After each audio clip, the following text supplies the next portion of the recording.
और आपको एक बार फिर से बता दें कि प्रधानमंत्री नरेंद्र मोदी आज नई दिल्ली स्थित यशोभूमि में 9वें G20 संसदीय अध्यक्ष शिखर सम्मेलन यानी कि P20 का उद्घाटन करेंगे और G20 की भारत की अध्यक्षता के विषय के अनुरूप 9वें P20 शिखर सम्मेलन का विषय एक पृथ्वी, एक परिवार, एक भविष्य के लिए संसद है।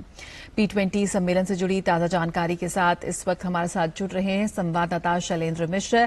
शैलेंद्र, आपसे सबसे पहले यही जानना चाहेंगे कि G20 देशों के अलावा अन्य देशों के भी और अंतर्राष्ट्रीय संगठनों के भी डेलीगेट्स जो स्पीकर हैं वो इसमें शिरकत करने के लिए दिल्ली पहुंच चुके हैं। क्या कुछ अपडेट इस वक्त है, क्या कुछ तैयारियां और गतिविधियां इस वक्त हो रही है यशोभूमि में? जया, हम देख रहे थे कि पिछले 2 दिनों से G20 देशों की संसदों के जो अध्यक्ष हैं, पीठासीन अधिकारी हैं और जो अतिथि देश से आमंत्रित किए गए प्रतिनिधि हैं वो दिल्ली पहुंच रहे थे। अब उनका यशोभूमि में आज के मुख्य कार्यक्रम आज से शुरुआत आना शुरू हो चुका है। 10 बजे से हम देख रहे हैं कि तमाम देशों के जो प्रतिनिधि हैं, संसदों के जो अध्यक्ष हैं वो यहाँ पर पहुंच रहे हैं। 11 बजे जो पहला उद्घाटन सत्र है, प्रधानमंत्री नरेंद्र मोदी उसकी शुरुआत करेंगे।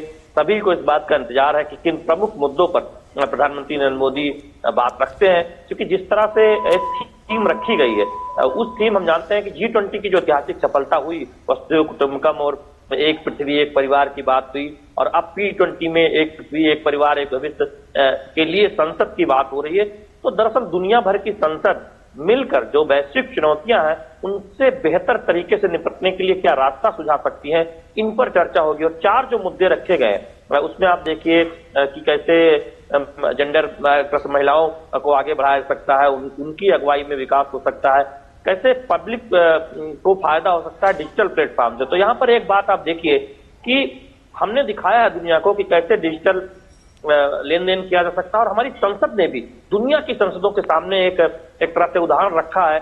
जो हमारी नई संसद है पूरी तरह से डिजिटल है। इसकी शुरुआत पहले हुई थी और अब हम देख रहे हैं कि हम एक आधुनिक और डिजिटल संसद की तरफ आगे बढ़ चुके हैं। तो निश्चित तौर पर न केवल हम अपने डिजिटल लेन देन के लिए उल्लेखनीय जो एक तरह से प्रेरणा रख रहे हैं लोगों के सामने, दुनिया भर के देशों के सामने, बल्कि संसद का कामकाज किस तरह से डिजिटल हो वो भी दुनिया भर के देश भारत से सीख सकते हैं। तो उस पर भी एक तरह से देखें तो चर्चा हो सकती है।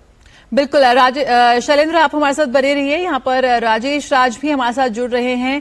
तो P20 सम्मेलन में आए विदेशी मेहमानों के लिए कई और कार्यक्रम भी यहाँ पर आयोजित किए गए हैं और राजेश राज हमारे साथ जुड़ रहे हैं और जानकारी के लिए। राजेश, जिस तरह से हमने देखा कि आज तमाम लोग इस वक्त यहाँ पर पहुंच रहे हैं, तमाम विभिन्न देशों के डेलीगेट्स, भारत की कला संस्कृति की उन्हें एक झलक देखने को मिलेगी। साथ ही साथ जो भारत की जो लोकतांत्रिक परंपराएं हैं उनसे भी रूबरू होने का उन्हें एक बेहद खास मौका मिलने जा रहा है। क्या कुछ इस वक्त आप देख पा रहे हैं वहां पर तैयारियां?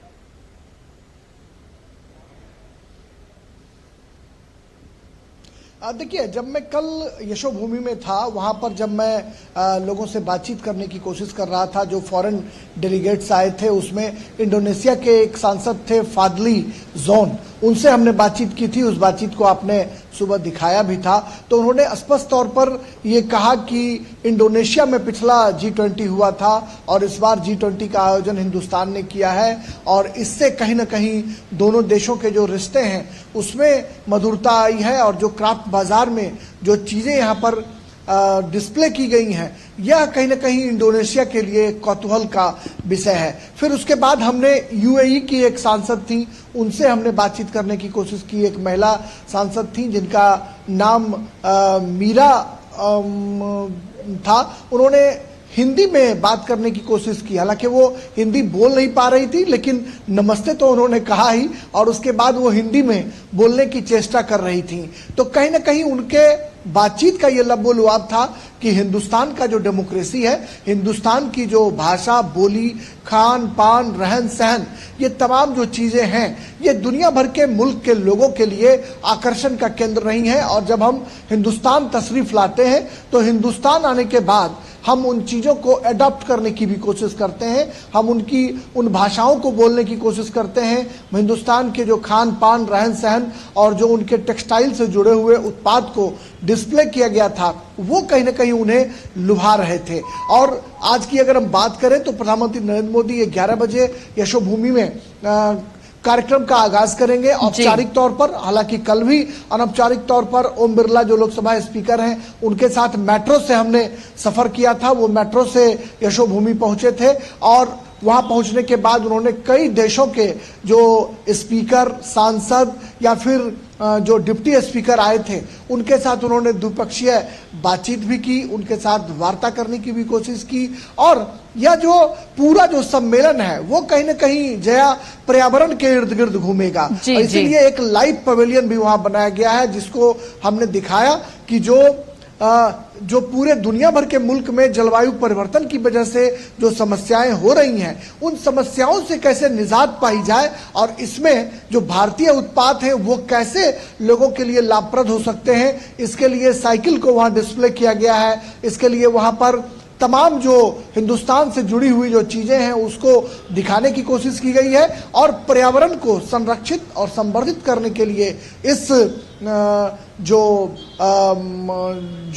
मीटिंग बुलाई गई है, जो समिट बुलाया गया है उसमें भी चर्चा होगी, महिलाओं के सशक्तिकरण पर बातचीत होगी। तो आज सबकी निगाहें टिकी रहेंगी प्रधानमंत्री नरेंद्र मोदी के संबोधन पर। जो दुनिया भर के मुल्क से आए हुए जो P20 में शामिल होने के लिए जो लोग आए हैं उनकी नजरें प्रधानमंत्री मोदी के संबोधन पर होंगी कि वो क्या कुछ अपने संबोधन में दुनिया भर के लोगों को एड्रेस करते हैं। जी बिल्कुल। तो बहुत बहुत शुक्रिया शैलेंद्र और राजेश राज इस जानकारी के साथ जुड़ने के लिए। आपसे लगातार हम संपर्क करते रहेंगे, बातचीत करते रहेंगे।